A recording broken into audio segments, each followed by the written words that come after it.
இன்னைக்கு ஒரு Amazon fine video தான் நம்ம பார்க்க போகிறோம். சோஃபா கவர் தான் வாங்கியிருந்தோம். இதுக்கு முன்னாடி ஒரு சோஃபா கவர் யூஸ் பண்ணோம். அது அந்தளவுக்கு செட் ஆகலை. நல்லா இருந்துச்சு சூப்பராக. பட் ஆனால் எங்களுக்கு செட் ஆகலை. 6 மந்த்ஸ் வரைக்கும் அதுவே யூஸ் பண்ணியிருந்தோம். அண்ட் இது வந்து அமேசானில் வந்து ஆர்டர் போட்டிருந்தோம். இமேஜில் இந்த மாதிரி தான் காமிச்சிருந்தாங்க அமேசானில். ஸோ இதே மாதிரி அவுட்புட் வருதான்னு பார்ப்போம். டர்ட் ஆயிடுச்சுன்னா சோஃபா வாஷ் பண்ண முடியாது. பட் சோஃபா கவர் வந்து வாஷ் பண்ண முடியும். ஸோ அதனால தான் சோஃபா கவர் வாங்கி போட்டிருக்கோம். இது வந்து வாட்டர் ப்ரூஃப் ப்ளஸ் நல்லா ஸ்ட்ரெச்சபிளாக இருக்கும். நல்லா லாங் லைஃப் ஒரு சோஃபா. இந்த மாதிரி சோஃபா கவர் போட்டு யூஸ் பண்ண போது சப்போர்ட்டிங்ஸ்க்காக இந்த மாதிரி கொடுத்துருந்தாங்க.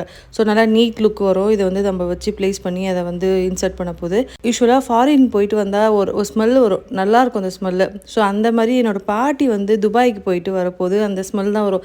இந்த சோஃபா கவருமே அதே ஸ்மெல் வந்தது. எனக்கு வந்து என்னோட பாட்டி ஞாபகத்துக்கு போயிடுச்சு. So back to our video and சூப்பராக செட் ஆயிடுச்சு. ஸோ இமேஜில் காமிச்ச மாதிரி செம்மையாக வந்து பர்ஃபெக்டாக இருந்தது. மெட்டீரியல் சூப்பராக இருந்தது. நல்லா ஸ்ட்ரெச்சபிளாக இருந்தது. வொர்த் டு பை அப்படின்னு சொல்லலாம். இந்த ப்ராடக்ட் லிங்க் வேணும்னா நான் டிஸ்கிரிப்ஷன் பாக்ஸில் வந்து ஆட் பண்ணுறேன்.